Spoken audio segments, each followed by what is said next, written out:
Okay, big show today. Welcome to the Sheets. Settle in. We're going to go a little bit longer.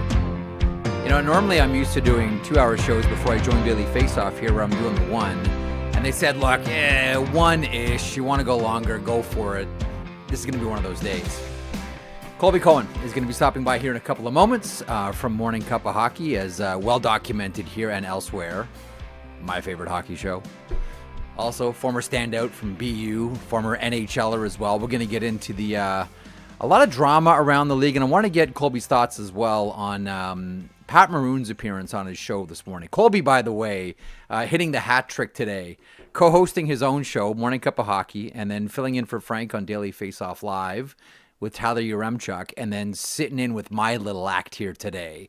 So looking forward to talking to Colby in a couple of moments. Also, and this one could get spicy, Bruce Boudreau, former head coach of the Vancouver Canucks, amongst other NHL teams as well, Washington, Anaheim, Minnesota, etc. We'll talk about the latest in the ongoing saga between, I don't even know who to say it's between anymore. Is it between JT Miller and Elias Pettersson? Is it between management and ownership in Vancouver? Because somewhere there's a holdup here. Somewhere there's a disconnect. Somewhere there's one person wants one thing and another wants something different. And also, at a certain point, when does this stop being about JT Miller and Elias Pettersson and start being about Jim Rutherford and Patrick Allvin? We'll talk about that in a couple of moments. In the meantime, Zach Phillips, if that is indeed your real name. Do you know why? I'm going to ask you a question here, Zach, to start everything off. Yeah. Feathers look great, by the way. Impeccable. People are already talking about it in the chat. Look at that. I am envious. Once upon a time, I was a muleteer like you. I had that, the Czech crown of glory. I had that once upon a time, the Yager, all of it. Those days are in my rearview mirror. I want to start by asking you a question. Zach, Yes. Do you know why I like hitting my head against the wall? I'm going to guess because it feels good when you stop. Feels great when you stop. That's kind of like how I feel about the Vancouver Canucks situation. Why are you hitting your head against the wall? Well, it feels really good when I stop. That's kind of how I look at Vancouver right now. Are you with me that at a certain point, and maybe we're at that now, that there becomes the conversation, like we all know what's happening with JT Miller and Elias Pettersson. That's been well documented, speculated, initially denied, and then confirmed by Jim Rutherford. I'm going to get to JT Miller's no comment here in a couple of moments. But at a certain point, you say, okay, that's a situation between those two guys. At some point, is there not an element of sort of dereliction of duty when it comes to the managers above them? That by letting this continue and dragging these players through this, and this hasn't just been happening for a few weeks or months, like this was happening when, Patrick Allvin / Jim Rutherford re-signed JT Miller, that there was this friction. Like at a certain point, is this not about the players anymore and more about the managers / owner who has to be in on all of these decisions at the same time? At a certain point, we can't just say, these two guys need to work it out, which I really don't like to begin with because we don't know what the issue is. And when do we turn the conversation into, these managers need to do something here? Like this is about them now. No? Yeah. I think also the second that it was already getting to that point. We were already beginning to approach like this is no longer on them, no matter what the hell is going on in that room. The second that article came out, Jeff, in my opinion, done. Like, whatever's happening in the locker room, it is no longer on them. That is on the manager, the president, owner, everyone else above them to do something because you've admitted there's a problem. You've admitted you not just said this is difficult to figure out. No. Well, I think he said, Jeff, there is no solution. There's one, and you can do it. There's a couple of solutions. You can move one. You can move another. Or maybe there's pink slips in the fax machine for managers. I don't know, unless the owner is approving of all of this. Okay, before we get to the daily rundown and the outline of the show today, let's get in this JT Miller clip because you knew the players were going to be asked about this. Now, what Jim Rutherford did yesterday with Gary Mason, and great interview on Scaris and Price with Gary Mason, when Jim Rutherford went out and did this, it disqualified everything that we've heard from JT Miller and Elias Pettersson, who both said, rift? No rift. I think JT said, what, you want me to drag Petey out here right now? I mean, if you're in that scrum, wouldn't you say, yeah, actually, we would like to see that, as a matter of fact, Mr. Miller. So you knew right away, like if you're those two players and you're reading Jim Rutherford say this, you're saying to yourself, well, we just went out there and BS to everybody about how everything is fantastic and everything is fine. And there's going to be a microphone in both their faces and they're going to have to say something. Well, in advance of Vancouver and Nashville tonight, JT Miller was asked to say something. Here is that something. What's your reaction to Jim Rutherford's comments yesterday or this week on the situation with you and Petey? I don't have one. You don't have any comments? No. Is there still all good between you two guys? I'm not commenting on this. I like that. Is it still all good? Jim Rutherford just said like there's torches at the castle gate between these two guys. And is it all still good? Like that is like really like it was like subtle, sneaky knife. Is it all still good? No comments. That was fantastic. Is it all good? Is it still good? Like you said. Is it still good?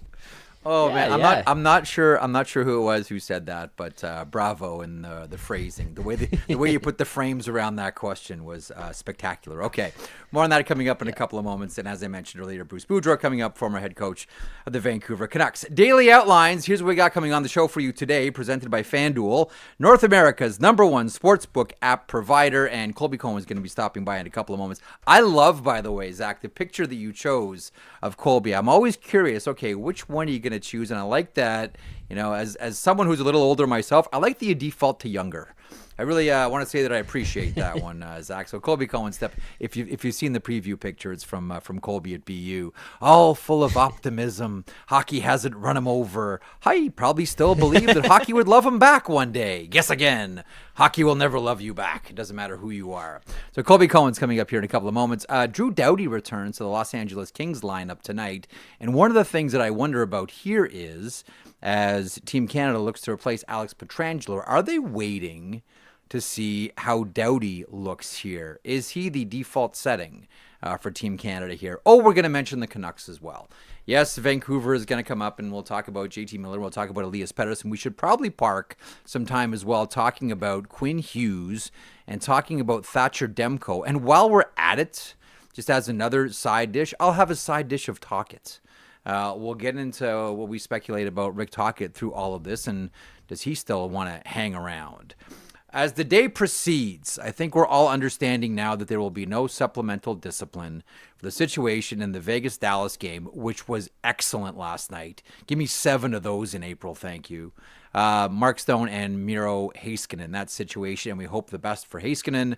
Sometimes there are just accidents in hockey with very bad outcomes, and that's what happened last night between Dallas and Vegas, and more specifically, Mark Stone and Miro Heiskanen. As I mentioned, Bruce Boudreau will stop by, pour some tea, spill some tea. How do the kids say it? We'll talk about that situation with the Vancouver Canucks with Bruce Boudreau. And just for a little giggle, I'm sure you've seen all the things online about how the Edmonton Oilers can fit Mikko Rantanen into their salary cap structure. Next season, we'll have maybe a little round table about that one and a quick chin wag about that. The main part about that, and I'm glad you included it, we talked about it earlier. In order for that to happen, Evan Bouchard has to take like the discount of all discounts. Because if you think, you're like, I love looking at these like, oh yeah, and Evan Bouchard's going to take 6. 6 what? 6 gold bars? Like what? No, not a chance. 6. The interesting thing, Bitcoin. The interesting thing about Bouchard is because he will just like destroy them in arbitration. He may be one of these rare cases where he's actually more valuable in arbitration than he is as an unrestricted free agent, just for how much an arbitrator could award him. In the meantime, these are all the things that are up for grabs. Bruce Boudreau joins a little bit later on in the program. We'll go over the games on the around the NHL this evening. In the meantime, let's welcome him in. We've been trying to get him on for a while now. His schedule is nuts. He's one of the busiest people that we have at Daily Faceoff, and today is a really busy one for him.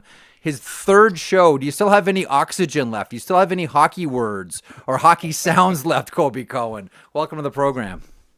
It is good to finally be here. The last time I was supposed to do this show, you ended up having to pinch hit for me in the morning to do morning cup of hockey because I was laying on the floor that night in the bathroom. I hear everybody the details, but you know it's going around. So I'm just wondering how quick we can get through this because I want to hear you with Bruce Boudreau. I'm a lot more interested how he sounds than how I sound. Well, listen, you gotta. The wonderful thing about, and I've mentioned this before. One of the most compelling things about Morning Cup of Hockey is you have two players that have played. You specifically in the NHL, and normally when people go through hockey, whether it's college hockey, junior hockey, certainly into the National Hockey League, like you have, the filter stays on for a long time. And the tongue gets tied for a long time. And you hear a lot of, guys that make that transition from on the ice to in the booth. And it's a lot of, well, he's a great guy. Oh, well, everything's great. My really question for you is, are things great or really great? There's not a whole lot of sandpaper in there. There's not a whole lot of bite, but this is why I always maintain, like, this is like the best show going. Like, there's bite to it. And that's because both you guys have been there, you've played, and aren't shy about saying, I have an opinion, and my opinion extends further than the locker room door. Hockey players all talk, but they keep it in the room. They keep it amongst themselves. They keep it in the group chat. They don't share it. You don't have that problem, Colby, and you probably never have. I have never had that problem, and, the one thing everybody will always say to me, Jeff, is, well, this guy was better than you, or this guy had more goals than you. Well, here's a news flash. You look at my playing resume in the National Hockey League. Yeah, most guys who play in the National Hockey League have more points and more games played. So you can't hurt my feelings with that. And you get a lot of experience from being a healthy scratch, and I was fortunate to be around some of the greats in the game with the Boston Stanley Cup run with Chara and Recchi, and I mean, there's a whole host of things, and I've been around some of the greatest coaches, and I've been through training camps, I've been traded, I've kind of been through and seen a lot, and I think my group of friends have always just appreciated that you get what you see. I'm not for everybody. You'll rarely ever hear somebody, Jeff, who says, yeah, he's all right. Usually it's a pretty strong opinion one way or the other. So, okay. Look, we let it fly. That's what we do. We let it fly in the morning. Before I get to the Vancouver situation, and I want to ask you about Mark Stone as well, and a couple of other things. I should probably mention Philip Grubauer, by the way, who goes on waivers. Brandon Saad has had is having his contract terminated. That's an emotional one for a player. Certainly, still has NHL aspirations. In the spirit of let's just be honest with each other, what are you effing thinking? You fought Brett Gallant.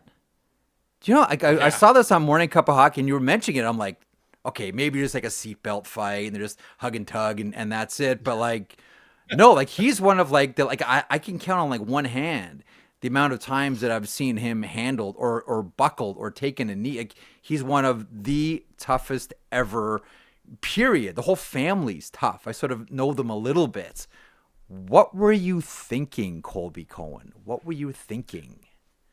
Well, look, until I met my wife, there was only one person that could get under my skin to send me through the roof, and that was Bruce Cassidy. And he was my coach, and he was all over me that night.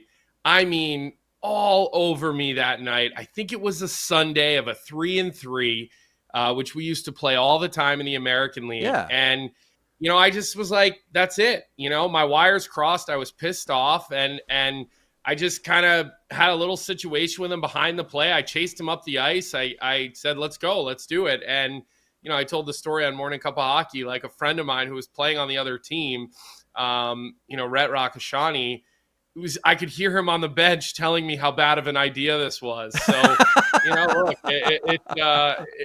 sometimes when you're in the heat of a game, you're not thinking, you're just reacting, and you're full of piss and vinegar, and things happen. So you did good. You did good.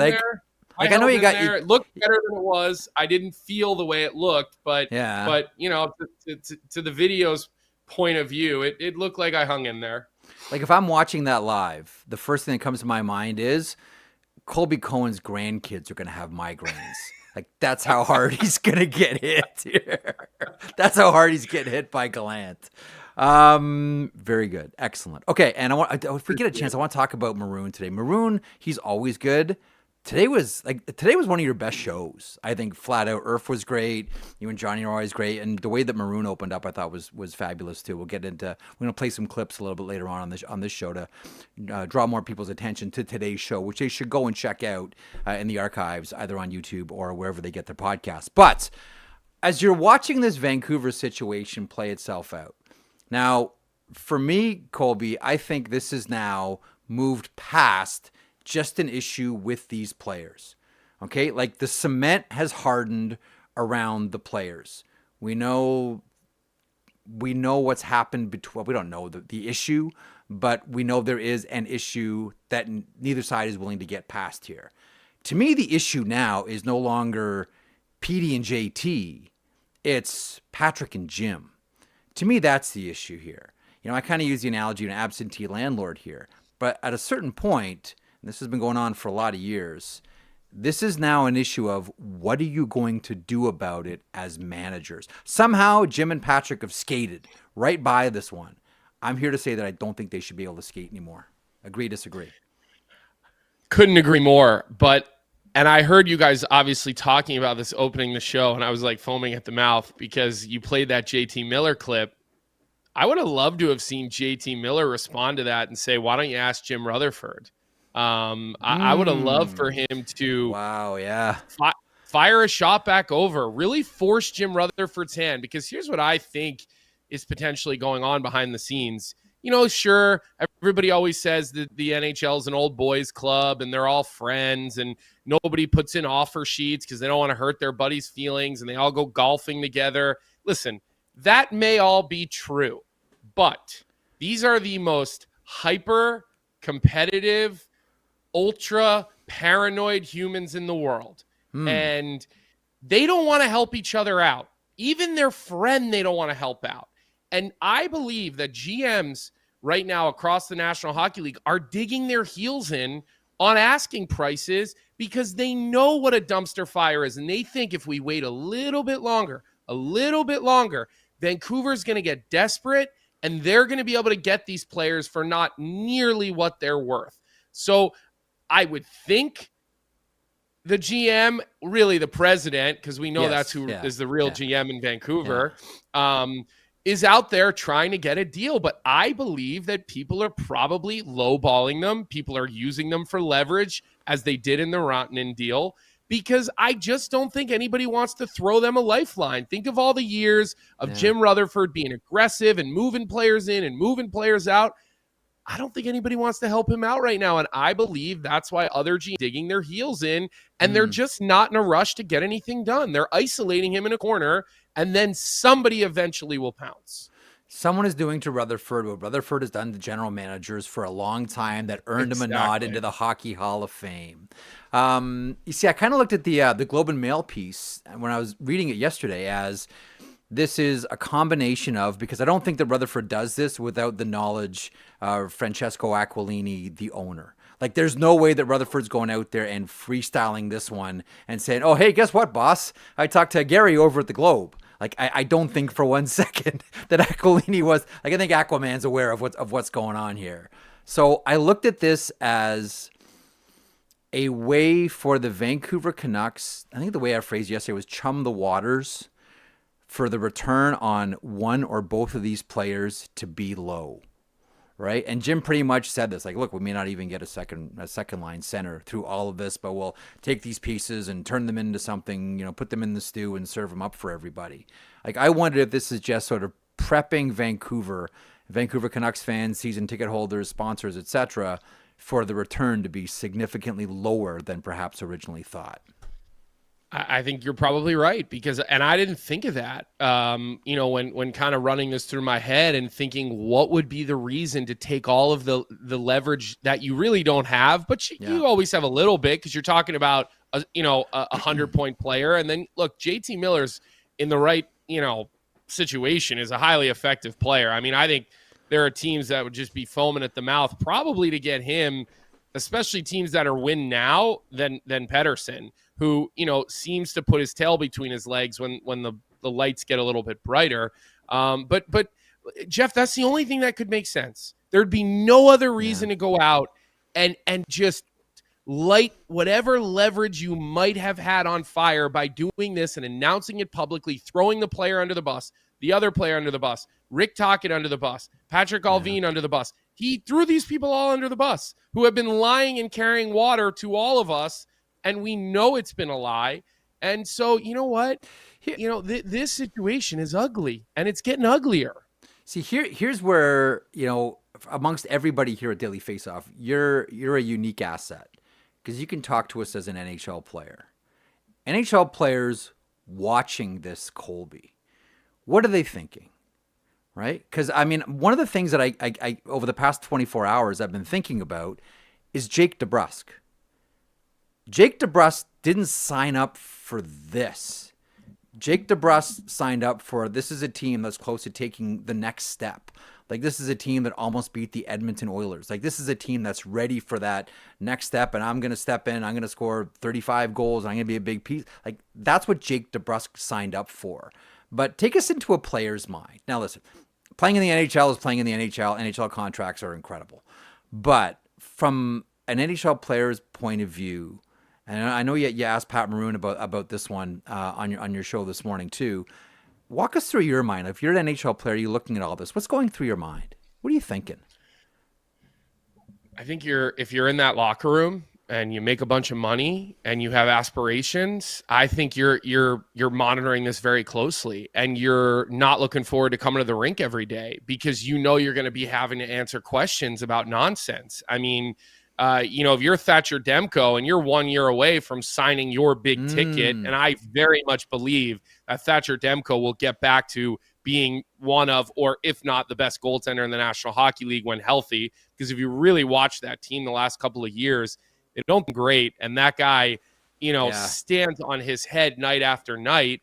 Do you want to resign? If you're Quinn Hughes, who's on the one of the most friendly contracts in the game because of when he signed it, are you not, calling up your agency and saying, I'm not sure I'm going to survive this. I'm not sure I can do this anymore. I know Pat Maroon said on our show, we're not really paying attention to it. We're not.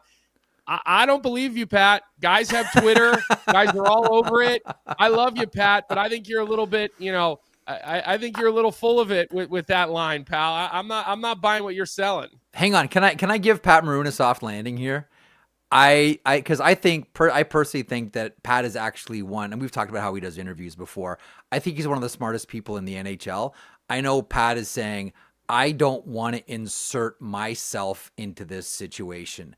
I don't want to be the headline. Maroon says blank about situation in Vancouver. Now, it would have been great for us, would have been great for your program, would have been great for all of us at Daily Faceoff. That would have been fantastic. But I can see Pat saying, you know what? There's only bad for me that can come from me weighing in on or pulling the pin out of this grenade. So let me give Pat Maroon a softer landing on that. Like I don't like telling people what to do and what not to do, but I understand the motivation. I understand the motivation there, Colby. I really, really do. And look, he's supposed to be a leader in his locker room, and he is. He's a guy Bedard leans on. He's a guy Reichel. Any young players in that locker room look at him. So he does have to be sort of a model citizen with that type of thing. So it is fair, and he airs a lot out on our show. I just think that players are monitoring this situation very closely because look, when or if any of these big name players there move, you could be one of the guys in the return, especially if you're a young player. You're looking at your cell phone. I remember trade deadlines. I remember what it's like to be a prospect on a winning team, sitting around the training room. we were all doing it. All the first picks, second picks, third picks. We were all just waiting for our phone to ring to see who's Don Sweeney going to call next. Do you have anything more on Vancouver? Because there's a couple of more things that I want. Is there anything else you want to get off your chest about where we're at right now? I do wonder about the Tocchet piece through all of this. Like, look, like Rick Tocchet, before they had a change of heart, like he was going to be the first coach for the Seattle Kraken, then that went sideways and they ended up with Dave Haxtell. But there will be no shortage of teams that would be interested in Rick Tocchet. Well, let me interject his really services quickly. Become available. Let me interject and only because I let you cut us off on our show so we can cut you off on yours. But I like that. John Tortorella's contract is up at the end of this year. Okay? Yep. John Tortorella, I believe if he wants to be a part of this organization, he will be given that chance. I'm not sure it will be to be the head coach, though. I believe that if Rick Tocchet becomes available and the Philadelphia Flyers can keep John Tortorella in a front office role, because I do think he'd be great to be a part of the organization. I don't agree with everything that John Tortorella does, but I believe that there's a method to his madness. And sometimes when I don't agree with him, I say, okay, let me try to work through this. Let me try to understand it. I bet you there are things I'm not thinking about. I bet you there are things that I'm missing. So I think having John Tortorella in that role, in the front office, a part of the staff, I think would be really good for the Flyers with what they're trying to build culturally. Yeah. But I think if you could bring in a guy like Rick Tocchet, who I think is going to connect with your players a hell of a lot more, coaches left in the NHL getting extensions. I saw this on social media earlier from Bill Meltzer, born in, the years that he was born. And I'm not trying to pick on older folks here at all, so don't take it that way. But I just would keep an eye on that situation is all I'm saying here, Jeff. And that's not, Danny Briere didn't tell me that. No one in the organization told me that. I'm connecting the dots based on knowing the players well, honestly, involved. Keith Jones told you that. Dan Hilferty told you that. Sean Couturier told you that. Travis Sanheim told you that. Morgan Frost told you. There is here. I'll add one more log to that fire. There was a lot of speculation before he took the Florida coaching job that John Tortorella would end up in management, that he would go the Barry Trotz route, the coach turn manager. Like, I'll be honest with you, I've always wondered about Paul Maurice and management. I've always wondered about Paul Maurice as a manager, and there was a lot of steam about one day John Tortorella taking that next step and moving up to management. And listen, Rick Tocchet, I remember watching Tocchet when he played with the Philadelphia Flyers. I mean, he could snap in 40 goals and 300 penalty minutes. Like he was like every time he was out there on the ice, something happened. He still has, for my money, the best fight ever at Maple Leaf Gardens. I don't know if you ever saw the Rick Tocchet Wendell Clark fight. I've seen that. It is insane. But Tocchet had a ton of those. He was anyhow, and I do think he has a way of connecting with young players, and he also has a way of connecting with misunderstood players as well. And that is a real skill set that a lot of coaches don't have. So somehow we've got to the Philadelphia Flyers. But let's transition away from that one. A couple of minutes left here for you. And I do want to ask about a couple of other things, because this morning, and again, this is like, and I was, maybe one day if I ever get to co-host your show again and Pat's on, I'm going to ask him about this one. Because you guys were talking about scrums. And Pat was talking about the extra 2 that he got in the game yesterday. He had the hit from behind on Glendening, and then he got an extra 2, and he was talking about they want to get rid of the scrums and all these types of things. As a player, okay, Paul Stewart used to do this. I loved Stewie when he would officiate, because Stewie hated scrums. He would pull linesmen out. He would say, we're either going to fight or we're going to face off. Take your pick, but I'm pulling the linesman out. As a player, do you think pulling linesmen out of scrums would end them? No, absolutely not. I think pulling linesmen out of scrums, you'll see more. There'll be more fights, because I think I don't think guys want to have more fights, but I think you get in the moment and you get in a building and you get face to face with someone, and guys are, like Pat told us, his wires crossed a little bit last night. He felt terrible about the hit that he laid on Adam Glendening, who he played at World Championships with. And then he said Hedman came off the bench and came at me, and him and Hedman are the best of friends. So you get into those moments, Jeff, and sometimes you don't even realize what you're doing. We started the show talking about me fighting, Brett Gallant. Jeff, I got a drool mark on my shoulder from my 2-year-old daughter who I just put down to take a nap. I got my golden retriever who sleeps on my head. I don't consider but you get in a game like that, and you sometimes uncharacteristic things happen. So no, I think if you pulled the linesman out of those scrums, I think fighting in the NHL would go up a lot, which I'm not necessarily in favor for. I don't think I want to see more of it, but I think it's appropriate to have it as an available way to police each other.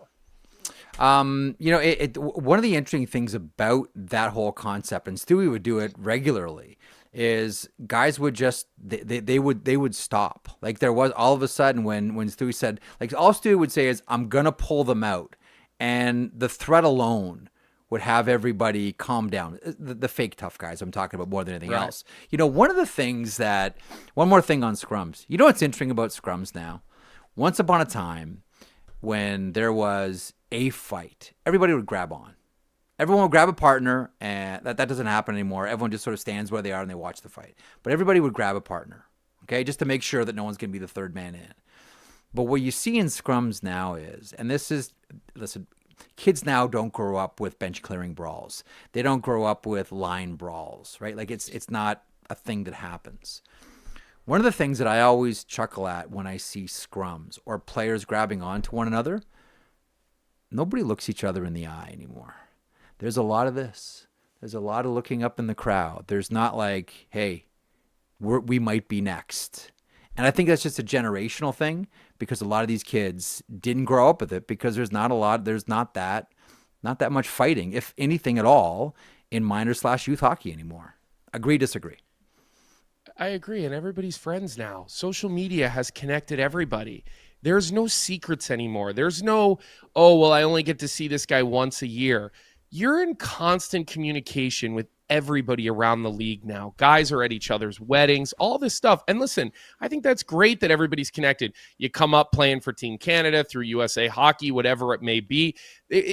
Nobody's a mystery anymore, Jeff. So I think when you get into those scrums, you don't see things start to spill over and get worse, because again, 9 times out of 10, that guy and you're like, all right, these guys are fighting. Do we really need to do the same thing? It's not necessary. And I think that's one of the big reasons why I think it's the new generation. Social media just started when I was like a rookie, like brand new, and guys started getting on it in 2010, 2011. And then now, it's everything. Everybody's connected in a million different ways. So I don't think the hatred is there anymore on a nightly basis. There's little pockets of it here and there, but I don't think players hate each other anymore. I think back in the day when I agree with that. Stories, when I've spent time with some of the legends of the game, whether it's broadcasting, when we were at the Olympics, working with, JR and being around talk at a bunch of different times, even Keith Jones, like you hear the stories, like these guys genuinely hated each other 82 times a year. You don't have that anymore. Mm-hmm. Outside of Pat Maroon talking about his hatred for Brandon Montour, exactly, on your show, which is outstanding. Okay, what was outstanding last night, and it was unfortunately punctuated by a horrible accident, which is not going. There'd be no suspension for. First of all, a quick thought on Mark Stone and Miro Heiskanen, and then if you could expand it out, I thought that game was awesome last night. Like, that was my favorite game of all the games last night. That was one where, like, I'm not going anywhere. Remote control goes down, stretch out. I'm watching this whole. I'll take 7 games of that any day. That Dallas Vegas game was a Picasso. And you know what, Zach? I know you can hear me right now, and I'm sorry to do this, but if you're a Toronto Maple Leaf fan and you're watching that game, you see what the measuring stick, if you want to win a Stanley Cup, looks like. When you watch those teams, and it's not just Toronto, it's Florida, it's some of these other teams in the East. But I mean, that was big boy hockey. The speed in that game, the structure in that game, like you didn't see a lot of self-infliction. Now there were some goals and there were some issues on the goals, some lost coverages around the net, a couple of turnovers here and there, which of course it happens. But that was. as entertaining and as high voltage of a game, Jeff, that I've seen in a long while. Your producer Vic's in the chat. I hated that game. Show me the Leafs ain't close. He knows. Show me the Leafs ain't close. Take us through the player here. Mark Stone and Miro Heiskanen. To me, it right away you say, "Oof, that doesn't look right." But then when you break it down and you see Hins get his left skate with his stick, and then you talked about the toe pick this morning on Morning Cup of Hockey. When you break it right down, you look at that and you say, it's hockey and bodies go in different directions. And it sucks if you're a Dallas Stars fan hearing that, you know what, there's not going to be anything on that. But I just looked at it and said, like, accidents happen. Just 10 players out there moving fast. It's an unfortunate outcome. And we talk about this all the time. You hate the outcome, but you can't be angry at the play, because when a player is up on his edges, the slightest thing can rock you just enough. And you know, Hintz reaches in and gets the left part of Stone, his left skate. Yeah. Okay, right there. You see how it turns his skate. Yeah, it turns his skate. That's a great look at it, Zach. That I haven't actually seen that overhead look. And then he toe picks up on his left skate. And at that point, you're skating, 10, 12 miles an hour. You know, and he's trying to reach the puck. He actually gets the puck first. And there's not many guys in the National Hockey League that can strip you like him. I mean, he's like on the level that Datsuk used to be on, or Zetterberg used to be on, when it comes to just lethal defensive sticks. But you know, I love watching Miro Heiskanen. He's probably one of my favorite players to turn on the TV and watch, because he just looks like he's got where, and he just floats. Like, his skating is like as beautiful as you could see. It's not heavy. Like Nate McKinnon looks like Rhino. He's a rhinoceros. He's like a rhino who can run with a cheetah. But like, he's like watching a butterfly out there with just how beautiful he is cutting on his edges. So you just hate the outcome. But you just like, look, you said something to me, Jeff, and I hope it's all right that I bring this up, but I want to give you credit, because it was your comment to me that I agreed with. Was, I'm surprised they didn't call a 5 and then review it. And that's what you said. I believe it was you who said that to me. But how about this? I can be critical of referees. I'm going to give referees a clap on that, because they made the right call in real time. And that's very difficult to do with how fast and how big these guys have gotten. They nailed that call in real time. I'm sorry to the Dallas fans. There's not going to be a suspension. There shouldn't be a suspension. It's just an unfortunate hockey play. You know, the one thing, when you talk about Miro Heiskanen, there's one player that I think of. Now, stylistically, they're different. And it's from a different era, and I know I'm going to lose a lot of people on this one because it's from a different generation. But I think of Brad Park. And the reason I think of Brad Park is Brad Park was one of the best defensemen of his era. He just happened to be playing in an era with Bobby Orr and Dennis Potvin and Larry Robinson. Like, he was not getting anywhere near the Norris Trophy. Like, Brad Park was an incredible defender. Fantastic. Wasn't getting a sniff. No chance, because he's playing against legends. You know, how'd you like to be a defender who played when Lidstrom was in the game, and Niedermeyer and Pronger, like Zubov? Like, good luck, everybody. And I look at Heiskanen and say, like, okay, Adam Fox has grabbed one, and, you know, Hughes is going to grab a few more, and Cale Makar's the odds on every single year. Like, I look at Heiskanen and say, you know, somewhere by the time the career is over, he should probably win a Norris Trophy. But I don't think he's ever going to. But he's going to be one of the best defensemen of this era. Yeah, and listen, guys like Alex Pietrangelo are still getting it done at a pretty high level, just a couple years removed from a cup. And I agree. Like, Miro Heiskanen is probably right in that group, but he's the last member of that group. You know, if we're talking about those 5 guys, Heiskanen would be number 5. Now, on any given night, you could have a great night. You might be 1, you might be 2. Yeah. But he is a, you know, different than Quinn Hughes, because Quinn Hughes is another guy who, you know, looks like he has wings. Like, he doesn't look like he's even touching the ice when he skates. But with Heiskanen, it's just different. He's bigger, he's longer.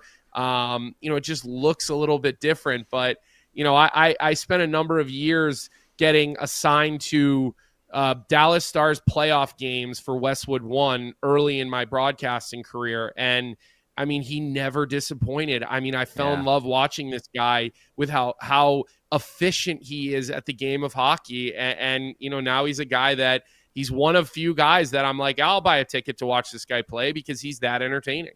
Yeah, I was gonna say, like, from a defenseman's point of view, like, who are the guys? You know, I'd always say, like, you know, you look at like Rupe Hintz, like players will look at Rupe Hintz and go like, yeah, there's a player. I used to always like Marian Hossa was the ultimate player's player. Like all these things that players love, Marian Hossa did. What's the old saying? You can never give a great player a bad pass. We would watch everybody throw pucks in his skates, throw pucks behind him. He wouldn't even break stride. Yep, no problem, got it. Yep, no problem, got it. You just marvel. Like as a defenseman, I got a couple more here for as a defenseman, Colby. Who do you admire that does things like obviously Hughes is Makar and all these Adam Fox, but like are there guys that are out there that you're like no, you guys are all missing on how brilliant this guy is? Maybe there's just like one skill that one guy has that impresses you, but as a defender, who's your guy? Well, look, I would say a couple ago that a name that I'll throw at you is Torrey Krug. I think Torrey Krug. Biggest calves I ever saw. I remember meeting him in Chicago on the street, and I remember saying, like, are those cantaloupes? Like, what are those things, yeah, Torrey? Beast. He, you know, Torrey Krug was never quite talked about for how good he was. And I'll tell you right now, this guy came into the American League. We played together as partners, and I watched him take my spot on the depth chart and then move on up. And you could tell the first day, I mean, the first practice I ever had with Torrey Krug, I went, okay, this guy's different. And then you add the competitive nature. I think players loved playing with him, hated playing against him. Another name I'm going to throw out there who people remember the end of his career, but not the early days of his career, John Michael Lyles. Okay. He comes on the show a lot. Yeah. I mean, I got to tell you, like, again, there's some personal bias there because we were D partners in my first ever camp, played all my games with Colorado were with him. Man, was that guy good at hockey. If he played in if he was a 23-year-old John Michael Lyles, the way the game is today, I think we'd be talking about him as one of those, you know, elite level top 10, you know, right after Miro Heiskanen level defenseman, just because the way he could skate, the way he could move the puck, his vision, he made everybody around him better, the way he brought a guy to you and dished the puck. Beloved human being. He was one of my favorite players, no doubt about that. Always has a smile, and I love that he does his hits from his wine cellar. He's just like surrounded by grapes. Last one for you. This is from the chat. Colton Davies, who works with us here at Daily Faceoff. This is interesting. Did Kolb ever think of going the OHL route with Brampton? I assume BU was always the choice. Were you ever close? Yes, and it wouldn't have been Brampton. Just for the record, Stan Butler, great guy. He was friends with Craig Billington, who drafted me. So there were some, you know, pushes every now and again. But I'll tell you right now, I went to Kitchener and did a visit with the Kitchener Rangers and Pete DeBoer and Spotter. I did a visit with the Plillers and Mike Vellucci. Oh, yeah. And I'll tell you right now, when I walked into those locker rooms and they had a jersey with my name on it, it was, as a 15-year-old kid, Jeff, it was hard to say no to. And what made it really difficult, I was 15 years old and I played in the Ontario Provincial Junior League. And so every night I played in Cobourg, or I played in the old barn, Peterborough, or Lindsay, or Wellington, Aurora. So we were playing in all these buildings in Ontario, Kingston, and they all had OHL teams. So every night, my draft year, I played junior A hockey. They had to make like an exception, you know, to let me play as a 15-year-old. Mm-hmm. And then the next year, John Tavares did it, who, you know, is obviously a whole different caliber of a player. But I was front and center in front of the OHL. And I'm telling you, I had, you know, ridiculous things offered to me. And we just kept saying, my parents were like, you're going to play college hockey. You're going to play college hockey. Now, if the rules were the way they are now, I would have ended up in the OHL for a couple of years before I went to BU, playing probably in Kitchener for Pete DeBoer is probably what I would have done. So it's a good question. It brings up a lot of fun memories for me. and I have a lot of respect for a lot of the people in that league, and you know, I look forward to seeing what it does for the NCAA game, because obviously that's a product that I'm super involved with. So, quick text that we get, must have been strapped for guests today. That comes from someone whose name rhymes with Johnny Lazarus. Thank you, Colby, for spending a lot of time with me today. Gabby's coming up here in a little bit, so we'll see what transpires here. And any idea who's on your show tomorrow, Morning Cup of Hockey, which is, as I mentioned, my favorite? So we actually have David Warsofsky coming on our show tomorrow. No way! So David played about 100 games in the National Hockey League. His brother Ryan is the coach of San Jose. He just retired, and he's now a coach's agent, and he's working with a big coach's agency. So I'll be honest with you, I know nothing about that. And I'm looking forward to hearing about that side of the business and you know what he's up to with that side of the business. Yeah, Gil Scott is another great one. We're starting to see more. Like, Gil's been at it for a long time. Actually, his son is the assistant general manager of the Edmonton Oilers, Bill Scott. But it is starting to become more of a sort of burgeoning field. So I'll be curious to listen to that and watch that interview tomorrow on our Daily Face-Off YouTube. All right, enjoy the rest of your day. Your broadcast day now is finally over, young man. Hang up your microphone, and you can do one of your other 8 different jobs that you do. There's dad, there's coach, there's consultant, there's work with BU. Yeah. So time to put on the rest of your hats for the day. Thanks for doing this, Colby. I get to do my favorite thing now and go wake the little one up and spend the rest of the day with her. So thank you for having me on. I've been waiting for my debut on this show. You guys have added a hell of a lot to the network, and so we appreciate it, and I'll be looking forward, and I hope Bruce Goudreau brings a matchbook when he comes onto the show. I hope he brings the matchbook, and I will be sitting here in the same seat I'm in right now, waiting, wishing, and hoping. So you guys have a great day. Awesome. And you can tell your audience they're done with me for the day. I know people are probably sick of hearing from me today, so I will see everybody 9 a.m. tomorrow. Save your words for tomorrow morning. There he is, the great Colby Coleman from Morning Cup of Hockey, along with Johnny Lazarus, Monday to Thursday on our Daily Face-Off YouTube channel, where if you're watching live, you are right now. Also available wherever you get your podcasts. Okay, a couple of more things, Zach, as we sort of wait here for Bruce Boudreau to join us. I mentioned he was going to be coming up later on in the hour. I had a couple of appointments this afternoon, so we'll get to Gabby in a couple of moments. A couple of things that I wanted to mention. So Brandt Clarke is a scratch tonight. Let's get to our games this evening. 5 games on the go around the NHL this evening. Want to get to Los Angeles, and the return of Drew Doughty. FanDuel, proud to connect fans to the major sports moments that matter to them. Roster updates found at Daily Faceoff Fantasy, Twitter/X feed. And let's just get right to Los Angeles and Florida. Bobrovsky starts for the Florida Panthers, Amerant Bank Arena. Drew Doughty is back after missing 47 games with a broken ankle. He is on PP1. And Brandt Clarke getting the healthy scratch on this one. Kevin Fiala, game time decision with the illness. I always sort of lower expectations for older players on their first game back. And I always say to myself, where younger players would come back hungry and aggressive and try to do too much, I can't see Drew Doughty going out there and trying to be Bobby Orr circa 1968. No, I can't either. Are you surprised at all here with this Brandt Clarke scratching? Because I am. I think that this is, and Kevin Weeks implied in the tweet there that maybe something else comes in the future.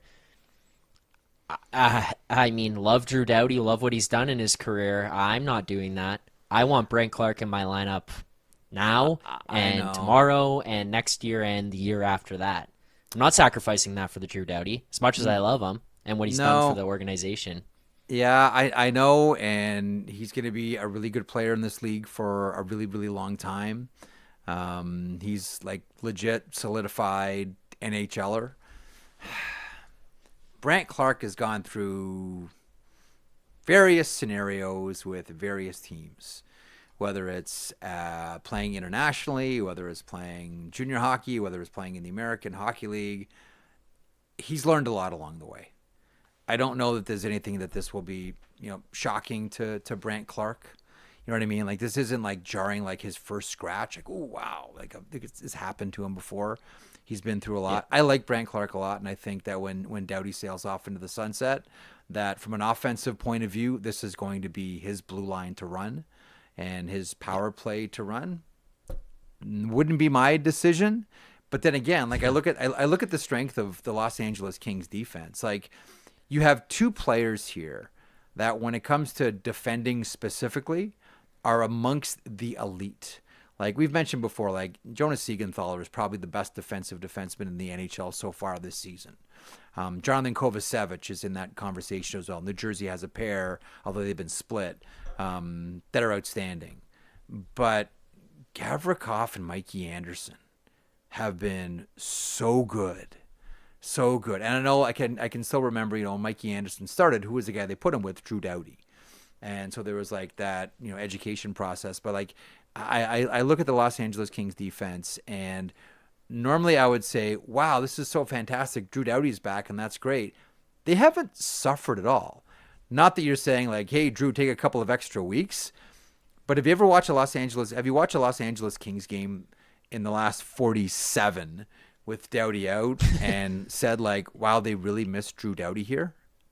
No offense to Drew Doughty at all. You're always better with him in the lineup, but they haven't missed a step.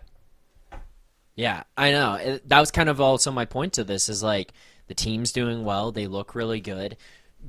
Last week, Jeff, you came on here and had the conversation about best defensive defensemen and the pairings that we have, and you just mentioned a couple of the guys, but Mikey Anderson was in the conversation of best with obviously his D partner, which helps, and Gavrikov's unbelievable there with them, but like they were in the conversation, and now the guy's being scratched. And yeah, I get that he's had these experiences and some of the learning opportunities, but I don't know. Like, bluntly put, I think this is the wrong move. I'm not doing this. I'm not taking Brandt Clarke out. There's got to be someone else in that lineup. Like, I pull up Daily Faceoff, I'm looking at the D pairings, and like, I don't know. Someone else from here is coming out if it's me. Like, I'm almost throwing darts at the board and saying, as long as it's not Anderson or Gavrikov, someone else can come out. And there's more to it. I get that. There's more conversations. But the Kevin Weeks tweet is interesting too. With keep an eye on Kings setting up a move with ice time diminishing. There have been teams that have called before. Like, I think, was it 2 years ago when Clark was going through an awkward phase with the Los Angeles Kings? I think Philadelphia was around it and trying to get Brandt Clarke. I know that Flower and Briere, before Briere got the GM job, spent a lot of time in Barrie. Now, they have the cover because they're probably there to watch Tyson Forrester. But at the same time, to have an eyeball at Brandt Clarke. So I've always wondered if LA was going to make a move. I always wondered if it was going to be with the Philadelphia Flyers, if Brandt Clarke was involved. But again, like, I'm getting way ahead of myself just based on one sentence in one of Kevin Weeks' tweets. But if we're throwing darts at this thing, that's where I'll be. That's where I would be throwing. Tell you darts. what, if I see Kevin Weeks put a picture out of the CN Tower in the next 24 hours, I will be eyeball emojis and if he puts all of the Rocky statue in the Rocky Steps. All of a sudden, instead of the CN Tower. That's what we're following now. Like, Kevin Weeks geography, learning trades through North American geography through Kevin Weeks. You're gonna be a busy guy tonight. It is the Minnesota Wild facing off against your Toronto Maple Leafs. No Kirill Kaprizov, lower body surgery. Ben Jones called up from the Iowa Stars. Philip Gustafson gets a start there. Joe Woll's going for Toronto, right? Is that the latest, most accurate information? What are you looking for on this one as we wait for Gabby?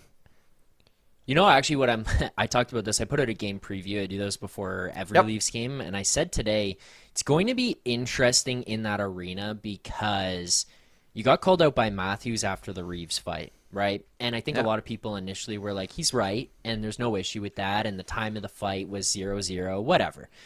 It got followed up by on the weekend, and Reeves said something, and Marner said something, and all of a sudden Leafs fans are kind of like, F you.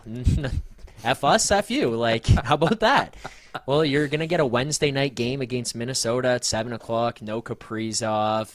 The fans might be a little annoyed. I'm just interested, and not even necessarily about so much what happens on the ice between the two teams, but the energy the Leafs bring, and if there's energy brought by the fan base. That's like the biggest thing I'm looking for tonight, because if this goes sideways, guess what it is tonight on my show, tomorrow morning on Leafs Morning Take, maybe tomorrow at 3 on our show.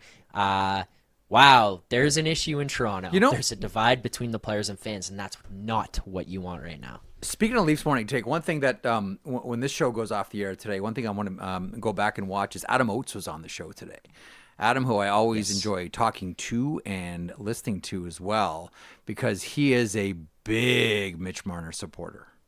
Like, he's always been a Marner defender. One of his great points has always been, how come it's always what can Mitch do for someone else?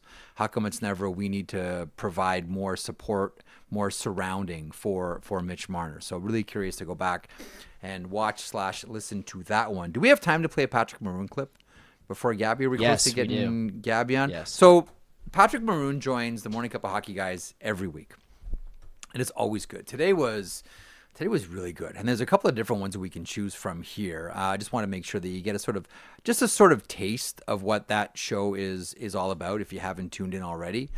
For me, it's one of, perhaps, the best hockey show going. I just love the dynamic, the information, the personalities, always, like all of it. And Maroon joins every week, and Maroon's a great guest. Like, did he have a filtered tape when he was asked about the Vancouver situation? Yeah, but I get that. He doesn't want to turn himself into a headline. But there's a couple of different things that he really sort of opened up about, which were particularly interesting. I'm going to let you choose. Which one do we want to air here? Do you want to air the penalty one? Which one do you want to use? Yeah, let's do the penalty in the extra 2 that he got last night in the conversation there. So big win, Chicago Blackhawks over the Tampa Bay Lightning yesterday, 4-1. He did mention he had $1,000 on the board, money on the board game, and as Pat Maroon laughed, like, I've played for like half the teams in the NHL. I got money on the board every night. Seriously. That's why I'm laughing.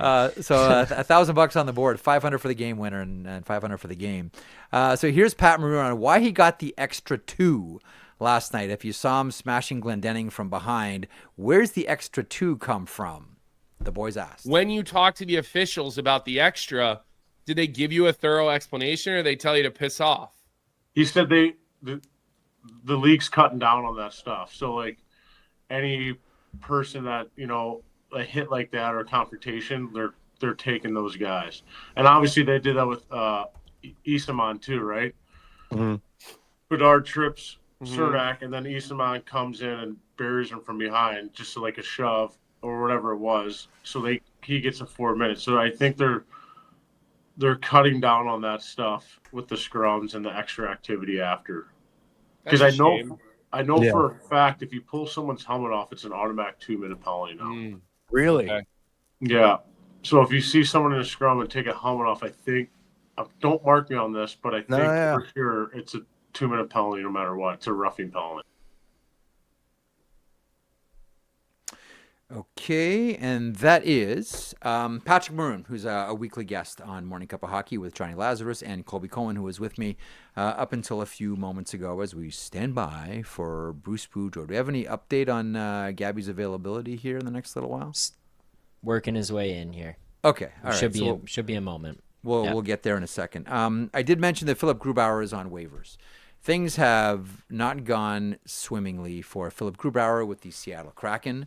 That story has been well told, and Joey Daccord has taken a while ago the starting netminder's job. And this is sort of a reminder. I was taught early in my career, Bob McCowan, legendary afternoon drive broadcaster with 590 in Toronto.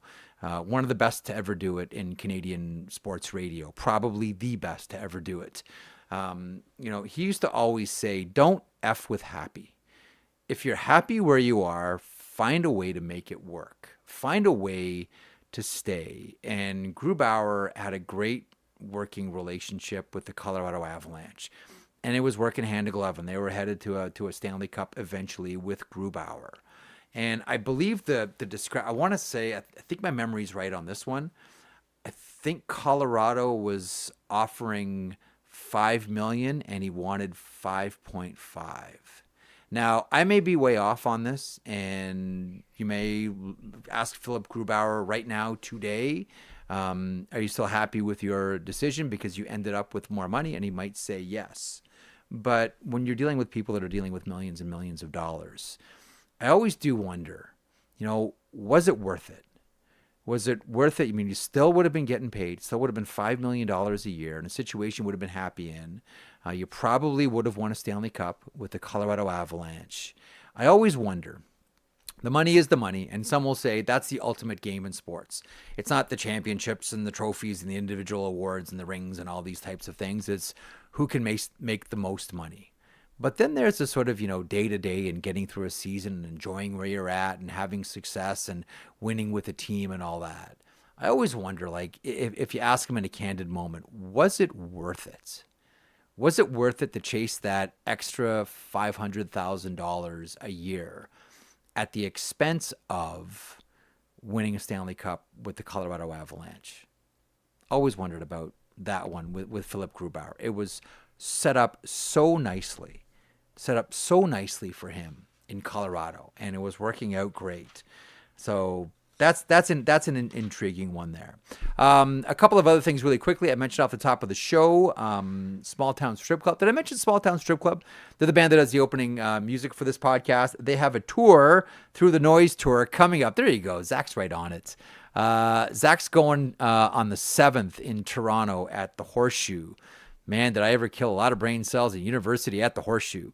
Small Town Strip Club, Through the Noise tour in Barrie, home of the Colts, February the 1st, in Toronto on the 7th.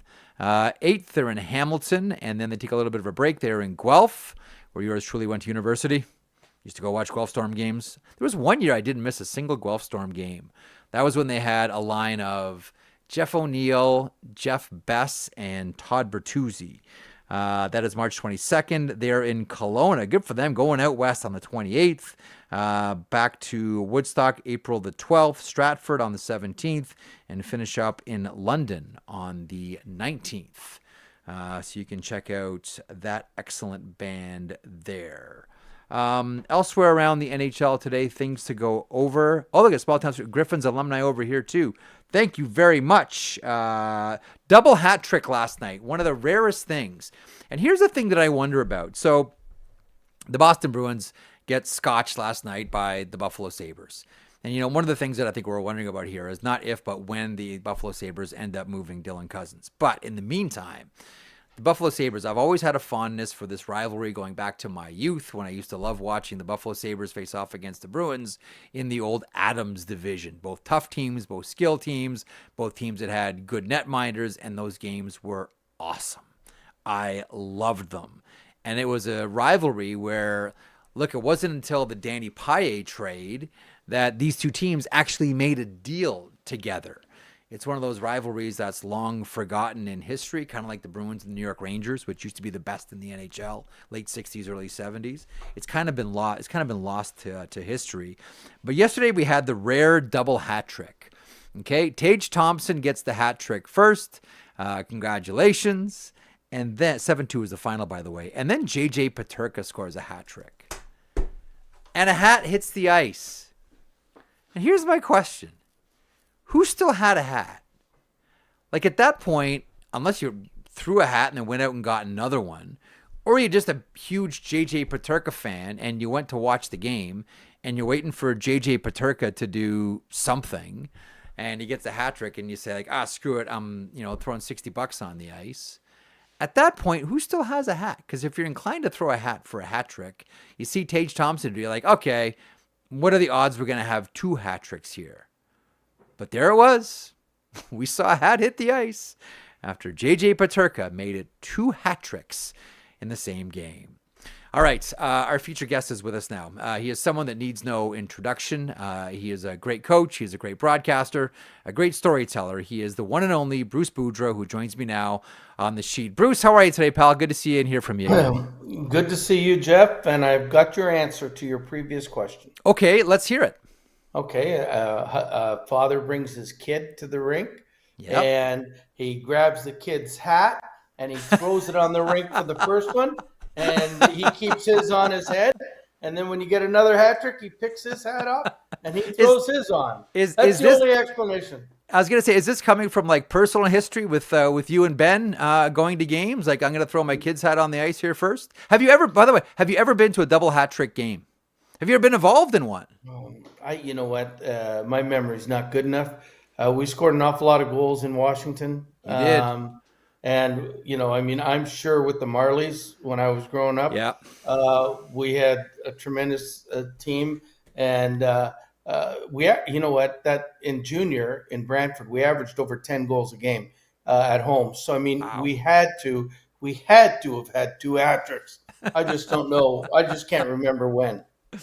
Okay, let's get right to the sort of the issue of the day, which Bruce has been dragging on. I want to say all season, but it's even been before that. Like, I had heard about this, and a lot of other people did, the situation between Pettersson and JT Miller going back a couple of years. At some point, it's a contained fire, and then it rages, and it goes away, and it comes back, and then, after both Miller and Pettersson have denied any rift, Jim Rutherford comes out in the Globe and Mail and says, yeah, this is essentially situation untenable.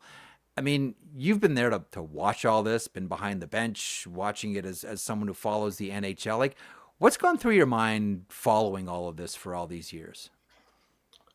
Well, I don't know why it's, I guess, come to head right now. I mean, they're the same 2 guys that were there playing last year, and you never heard anything about it because they were winning. The year before, when I was there, guys didn't get along off the ice, but I mean, they were both basically 100-point scorers playing on the same line. Mm-hmm. You knew that they weren't going to go to each other's birthday parties, but at the same time, I've been on a lot of teams where there was certain fractions of the teams that never got along. I think it'd be an impossibility if everybody loved one another. But so I don't know. And to be honest, the only contact I've had with any of them is when they've reached a milestone, and I congratulate them by text. So, I mean, I don't know what's different that's going on. I don't know if they're having slugfests in the dressing room, or the media in Vancouver has a tendency to make things an awful lot worse than it is. But if Jim is talking about it now, then, I mean, he's known about it since he's been there. So, I mean, I'm just wondering why now all of a sudden it's becoming an issue. The thing that I wonder about, I'm not sure if you have a thought on this one or not, but the thing that I wonder about reading Jim's comments, he's talking about, this is a situation that's untenable, and these 2 are just not going to get along, and, we're going to make a trade, and I might not even get a second line center back. It almost seems as if Rutherford is preparing the market here essentially for the Vancouver Canucks to lose a trade. And I think a couple of things, like, is it at the point where, like, in your opinion, this has to happen? Like, there's some situations where you just got to get one or both out. Like, you've tried, it hasn't worked. And it almost feels like Rutherford is saying, you know what, we have to do something now, and we're probably going to lose this trade. Well, I mean, that sounds like something Jim would do, is his announcement before it happened that he wasn't going to win the trade, so no one would come back on him, but or Patrick. But you know what? They're 2. When it comes to wanting to win and play, they're both alphas. They both want the situations. They both want the ice time. They both want the puck. You know what? Sometimes it doesn't work. I mean, it worked when I think you put Petey on the wing with one of them, or Bo Horvat was playing with one of them. But I think obviously it's got to the point where it's not working now. And if you have to, you got to make the best of a bad situation. And if that's the case, move one of them. I would think that with Miller, I think he has a no trade at this point. Yep. And Pettersson his no trade doesn't kick in till next year or July at some point. So, I mean, to me, and again, not knowing the situation, and I'm guessing, I mean, I'm wondering if one of them asked to be out rather than Like if they said, hey, listen, I'm not enjoying this. I'm not having fun. I love the game of hockey, but I'm not having fun right now. Maybe it would be best for me to move to somewhere else. Maybe that's the situation. How did you make it work?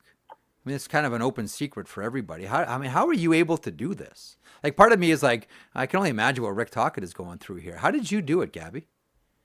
Well, I mean, the one thing I can honestly say is you don't paint the same person with one brush. In other words, I mean, there's rules that are rules on the team and that, but I mean, I always used to think that it was my job as a coach to find the Achilles heel on the player and find what makes them play best and use that to your advantage. Like it might be a kick in the ass, it might be a pat on the back, it might be taking ice time away from them, it might be fining them, it might be sitting them out, whatever it took. Something hits a chord. Like, I mean, you remember the days when in Toronto we had, maybe you're not that old, Ian Turnbull. And, of course, 5 goals in a game. But I mean, yes, but the one thing about Ian Turnbull, I mean, there was very little you could do unless he was self-motivated. Like, I mean, if he took ice time away, he'd go, eh. If you kicked him off the ice and practice, he'd go, eh. Like, I mean, but Roger had to find what made him work. And evidently for most nights, he found out what it was. But I mean, it's that same thing of making, understanding, sometimes coaches put guys to the fourth line instead of the first line. They embarrass them in public. But it's the coach's job to make it work. I thought with me, the best thing I did, I think, with Pettersson was to make him feel really important and to give him confidence. I think at the point in time when I took over, his wrist was just getting healthy again, and he did have a lack of confidence, and that's self-confidence. He's very confident in his game. He knows how good he is and what he wants to be. And so I think I built him up pretty good. With Miller, you just talk straightforward to him. I was going to say, if I can pause on Pettersson there for a second, because he's someone that I don't know that we know a lot about. He keeps a lot of things very personal, as everybody knows. He's not the most outward person. He's very shy. You knew him better than most people do. Like you talk about, his motivation. He needs confidence and reassurance. What do you think we should know about Elias Pettersson that maybe hasn't been talked about, discussed, reported? What do you think we should know about him? I don't know off the top of my head, Jeff. What I do know about him is how skilled he was. Like the first day I got there, he asked me, he said, I want to kill penalties. And our penalty killing was historically crappy when I got there. And the one thing I saw him on the penalty killing, his ability to read plays, to anticipate was unbelievable. And to have eyes basically in the back of your head is what he had. And he had a tremendous shot. Those are the things that you notice right away. You notice that he's not he's not an elite skater, but he gets there. But his hockey sense was what I thought. Now, people use this way too much, off the charts and amazing, and that I just thought it was above most people that I had coached in.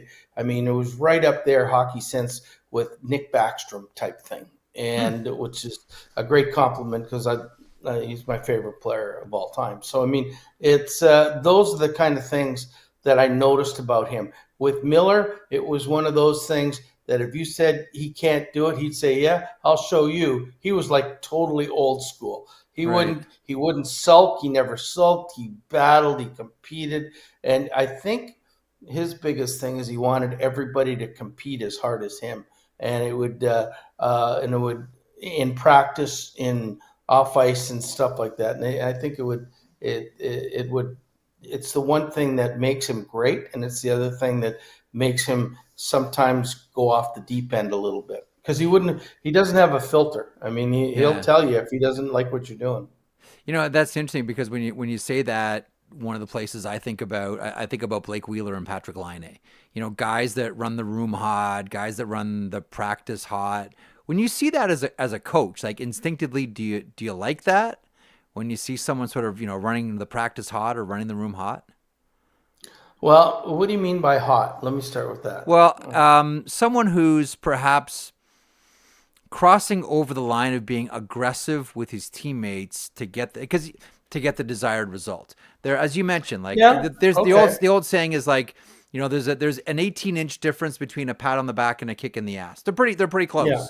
And there are some guys. Yeah, I always say, like, are you playing? Like the old politics line is, are you playing shield or are you playing sword? And some guys play sword all the time when they should be playing shield every now and then. It can kind of chafe based on your personality. So as a coach, when you see that, someone who's like on, and maybe it's just with one guy, over and over and over again, are you the kind of coach that would say, that's enough? Or, yeah, you know what? The way you make a strong sword is you heat it up and you pound it with a hammer. Well, I will. The best way to me answer to that is, you know, me and JT had some talks about him being the sword a little too often, and he understood. And then a lot of times he would watch the video or look at the timesheets on how much ice time he played, and say, "Oh yeah, sorry, man." You know, like, I mean, sometimes we forget, like, he's very hot-tempered, but at the same time, every party was organized by him. Everything that was going on at the house was going on at his house. His kids were always, you know, the first and foremost, like all of those things. But when he gets into a game, there's not too many people I've ever seen that want the right outcome more than him. And sometimes when that's not going as well as it should, it sort of gets bottled up, and then all of a sudden the explosion comes. But I mean, I remember saying this to a friend back when I had him, that he's as good a player as I've ever seen. Could pass, could shoot, take him on my team anytime, once you were able to understand where he was coming from. And the funny thing is, I can say the same thing about Pettersson if you can understand him. Like, it's funny, like when we'd play Colorado or Edmonton, both of them would come up and say, I want McKinnon or McDavid. They wanted to play against them. They wanted the challenge. Those guys did. But they just have different ways of going about it. Petey's very quiet, as you know. It reminds me almost of how quiet the Sedins were. And I didn't even know them, but I'm just assuming they were fairly quiet players, you know, when they play. I mean, their action spoke volumes, but I mean, they didn't seem like the scream and yell type kind of guys. And that's what you've got, is a very quiet guy, and you've got a very boisterous guy. I think they both want the same results, but one will never yell at the other one, and one will sometimes take his anger out, even if his anger is at himself, will take it out on other people. You know, one of the other personalities here through all this that we're wondering about is Quinn Hughes. And when I think of Hart Trophy, like the definition of most valuable to his team, you know, this year's edition of the Vancouver Canucks are profoundly different when Quinn Hughes is not in the lineup. Like, it's not apples and oranges, it's chalk and cheese. Like, that's how different this team is without Quinn Hughes in the lineup. One of the things that I've wondered about, because, you know, the story about, you know, someone in Vancouver encouraging you to see if Quinn Hughes could play center when you had three strong centers already. I wonder, like, if you went to Quinn Hughes and said, "Hey, you want to try playing center?" What do you think he would have said? Well, first of all, he would have laughed at me. Then I would have got a call definitely from his dad. And I'm saying that not that his dad is interfering, but his dad was my assistant coach in Manchester, so I know Jim pretty good. Yeah. But I mean, it's only common sense, quite frankly. I mean, we had Horvat, Pettersson, and Miller, what was they going to change him into a center and become the fourth line center on the team? I mean, Quinn Hughes is arguably the best passer I've ever seen, and I had some great passers, and Getzlaff and Getzlaff and Backstrom and such, but he is competitive. He's one of those guys that gets out of bed, comes to practice, his hair is all about himself, but once he steps on the ice, he's all business. Yeah. And I mean, I think, and I agree with you 100%, that I look at it and watch him play, and he is dominant every shift he's on the ice. And I can't believe how good he is. And if the Canucks do make the playoffs this year, I mean, I don't care what his point total is. I mean, if there's enough people out there that watch him, he should be a Hart candidate, Trophy candidate, because he is so valuable to that team. I've grown to, I mean, watching Quinn, I mean, we would talk in the summer quite a few times over the summer on what he was working on and everything else. And this kid wants to be the best in the world. And that's just his makeup. And I think he is. Boy, I can't even imagine the media coverage if he was in Toronto on a really good team. It would be ridiculous. But I mean, I think he's a great player. He's probably a quiet captain. I don't foresee him being a guy coming in and giving crap to a lot of players or anything like that. But I mean, his actions are what he does on the ice. And what he does on the ice is he never complains, plays 25 to 30 minutes every night. And if there's a chance to score, and the reason he's scoring more, one of his biggest things he ever wanted to do, we would talk in the summers, he wanted to shoot more. He wanted to shoot more. And now, I mean, I think he's going to approach 20 goals in a season pretty soon. Last summer, that's what he did. It's funny you mentioned that, Bruce, because that's like all the greats did this. You know, remember that first year with Crosby, trying to he lost every draw. It was just brutal, and then he spent like the whole summer just drop box. That was Quinn Hughes this summer. It was just, you got to get the shot to the next level, and all of a sudden, Quinn Hughes. I mean, when you had him, was he much of a shooting threat from the point on the power play? Not the first year. That he was like 8 and 65 in assist type thing. You know, like And then, like, he over the summer, he says, "I'm going to shoot, coach. I'm going to shoot. I'm practicing my shot. It's getting better." The other thing that's his character, and he played hockey all summer long, obviously, is he would say, "Hey, listen, I know we need a right-handed shot defenseman, but I'm going to play the right D all summer long, just in case you need me at that position and need to move somebody to a different spot." Yeah. I mean, that's what kind of great guy, and that's what probably made him a captain. He's that kind of guy. You know what I thought? You know what I thought you were going to say, Bruce? I thought you were going to say, "I'll be like Gordy and learn to shoot the other way too." Oh, yeah, I don't think he's quite there yet. Bruce, before I let you go, and I know you're busy and cramming in time here for me, and I always appreciate it. But I can't let you go without asking. You mentioned Nick Backstrom earlier, your favorite player. Like, I've always looked at, you look at that draft class and the points that he put up and what he was able to do. I think that of everybody from that draft class, and that was the draft in Vancouver, Erik Johnson goes first overall. To me, he's the one guy that we don't talk about enough. You talk about quiet superstars, he was a quiet superstar. It was always seemed that, injuries derailed it, but that Ovechkin and Backstrom always wanted to end their careers together. Share a word or two about Nick Backstrom, because I don't want anyone to ever forget how great this guy was. You know what? And he would be known so much better, quite frankly, but Alex's personality is so strong that it just overwhelmed Nick's personality. Yeah. And we also had strong personalities. Mike Green had a very strong personality.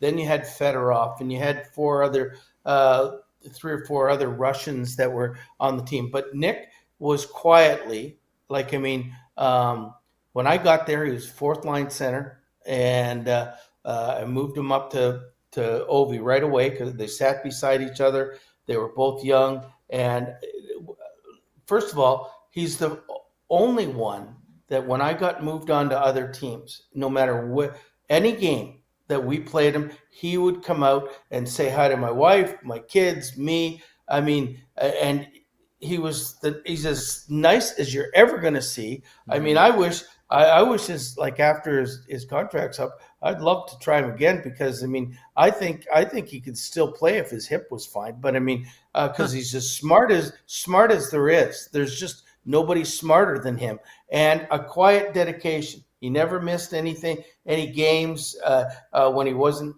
I mean, I'm talking about pregame skates. He was there. Yeah. He was attentive. I mean, there was not one thing about him that you could say, you know what, that guy's really a dink right now. And I mean, I don't like him. Like, I mean, I don't remember a practice that he took off where he didn't try. I don't remember one time that he looked at me and gave me that cockeyed look, like saying, "Are you insane or not, or what?" I mean, to me, he was the perfect player.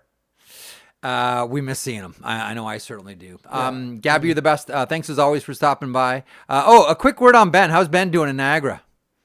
Ben's doing okay, and I appreciate all the time you talk to him. And you know what I mean, for a team that's been in last place for 5 years, turn it around. 5 straight years.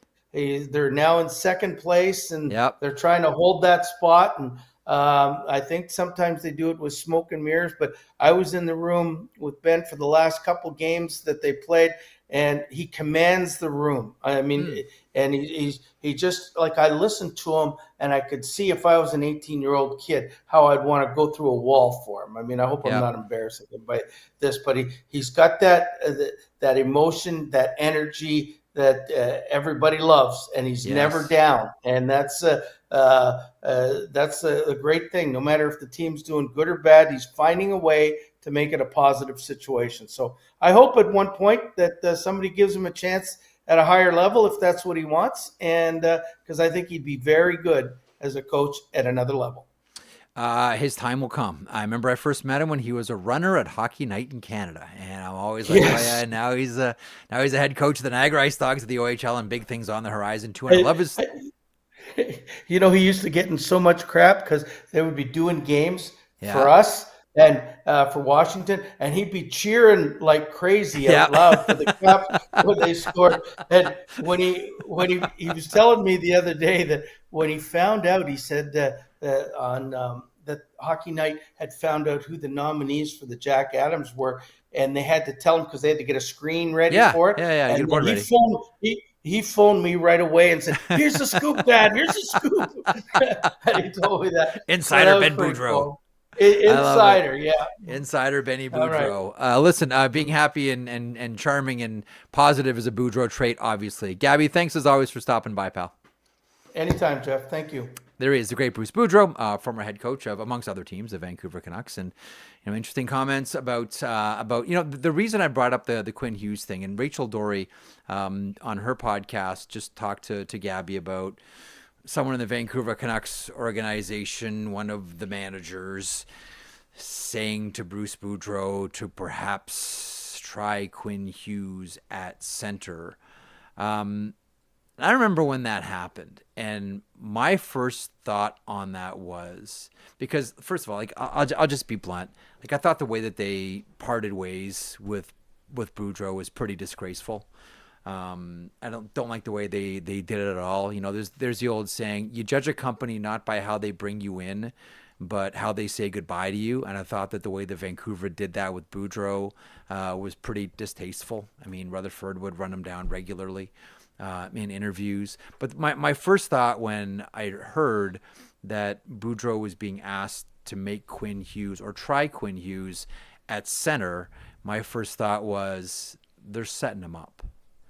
Because if he does go along with it, he's going to be the one that takes all the heat. And to his point, you have Pettersson, Miller, and Bo Horvat down the middle. It almost seemed as if it was someone trying to get Boudreau to do something that he knew Boudreau would be ridiculed for. And good on Gabby for pushing back and saying, no, we're not making Quinn Hughes a center here. Can stop that nonsense right away. anyhow, always appreciate Boudreaux coming on the program. Zach, as we wrap things up, and it's kind of been a longer show today, anything from Bruce that you were interested in that you would take away? Interesting to hear him break down what it was like when he first got there and Pettersson came up to him and said, kill penalties. I want a penalty kill. Yeah, like right away said, I want to kill I penalties. remember the story. Remember Sergei Samsonov? Remember the old story about Sergei Samsonov when he went to Montreal, going up to Guy Carbonneau, one of the best defensive players of all time. At that point, he's coaching the Montreal Canadiens, and first skate at training camp saying, "Let's just get something straight. I don't kill penalties." Can you imagine saying that? Imagine saying that to Guy Carbonneau. Someone told me that. I'm like, yeah, are I you don't kill serious? I don't do Yeah, but yeah, let's get blocking something straight. shots. Not killing penalties. No. Yeah, block shots. Yeah, no, Yeah, not for me. No. Yeah, I thought that was interesting. Just going in there, penalty, and he danced around. He was like trying to figure out how to politely say the penalty kill stunk. And he's, it was awful. Yeah, for him to say that and step up and say, "I want to do this. I want to kill penalties." I thought that was pretty cool, and just kind of the experience of him going in and seeing what those guys are like, what that room was like, and then also, you know, what story I loved, Quinn Hughes. I will play defense on the right side all summer in case you need me. That doesn't surprise me at all. And again, like if you said like, you know what, I'll flip a stick over like Gordy. I think Chelios could do that too. Like I'll play that way too if you need, coach. Spend the entire summer shooting the other way. Wouldn't surprise me to see one of the Hughes boys try that. Not at all. Not at all. Nuts. All right. J-Rock. Pettersson should have said, "I want you to move me to D." That's good, J-Rock. That's good. Chat's awesome. Listen, we got to wrap. We're heavy. We're taking all your time today. I don't want to be indulgent. Thanks so much for spending so much time with us today. Zach, we're going to close and remind people as well, really quickly, that our friends at our favorite band, Small Town Strip Club, Through the Noise Tour, kicks off February 1st in Barrie, wraps up in London. There's the board again. You're quick on it. You're going to the Horseshoe, right? The one in Toronto? Yeah, I am. Yeah. So I was messaging with the guys the other day, so we're going to head on out to there. It's like 5-10 minutes from me where I'm at. You can stumble. You're still in stumbling distance. That walk place, there, stumble back. I'll tell you what, Horseshoe is one of the oldest taverns in Toronto, one of the oldest concert venues in Toronto, and here's how old it is. Like, I used to go there all the time. I saw tons of bands there. My favorite band in the world, Rio Statics, would do like days and weeks on end at the Horseshoe Tavern. And I remember once my dad, my late father, who passed away 6 or 7 years ago now, saying to me, I was asking my dad, like, you know, because he went to U of T, he was an engineer. I said, you know, when you were at U of T, like, where did you go? Because his campus was right downtown. And you'll like this one. He said, yeah, we used to go to a number of different places, blah, blah, blah, blah, blah, blah. And then we go see shows at the Horseshoe. I mean, you know, I'm like, you used to go to the Horseshoe Tavern, Dad? Like, that's pretty cool. He goes, yeah, we used to see some guy there with a guitar and a board stomping Ron or something like that. I'm like, you went and saw Stompin' Tom Connors at the Horseshoe? And I'm like, first of all, the hockey song is the worst song ever. Fight me. Anybody, fight me. It's the bane of my existence. Worst song ever written or performed, but... I used to hear you say that on your old show. Oh, yeah. A lot. Hate it. Just can't stand it. Worst song ever. And I played with Junior. I played with Tom Jr. too. I used to tell him, like, dude, I love your dad's work, but, like, the hockey song has got to go. It's the worst. But I just thought it was so cool that my dad used to go to the Horseshoe Tavern. Yeah, that's back pretty when cool. back when he was at University of Toronto. So maybe I'll hitch a ride with you, Zach. Maybe we can have that's our nation vacation. See, we don't go to like Denver. We don't go to like Nashville. No, we go to the Horseshoe Tavern. Go see Small Town Strip Club. I'm gonna drive down the DVP. That's the Sheet Nation vacation. Going to the Horseshoe Tavern to go see Small Town. I'm down with that. It's an awesome band. Dying to see those guys live. Okay, on behalf of Zach, thanks to Colby Cohen for stopping by. Thanks to Bruce Boudreaux for stopping by. Everybody in the chat, everybody watching live on YouTube, everybody listening wherever you get your podcasts. I know we went a little Broadway today. Thanks for hanging in there. Much appreciated. We are back tomorrow with Dr. Alicia Nasser, who I think you're really gonna... you're really going to admire. I think you're really going to enjoy this conversation about providing mental health work and stability for hockey players and how it has helped them. Hockey's late on everything, folks. And she's doing a lot of good work for a lot of really good hockey players in the NHL. She'll tell you about all of it tomorrow when the sheet returns. And don't forget, tomorrow morning, 9 o'clock Eastern, here's the slate. Morning cup of hockey. At noon, Daily Face-Off Live. And then at 3 o'clock, it is My Little Nickel and Dime Act. The Sheet on our Daily Face-Off YouTube channel live. Thanks for joining me. We're back tomorrow.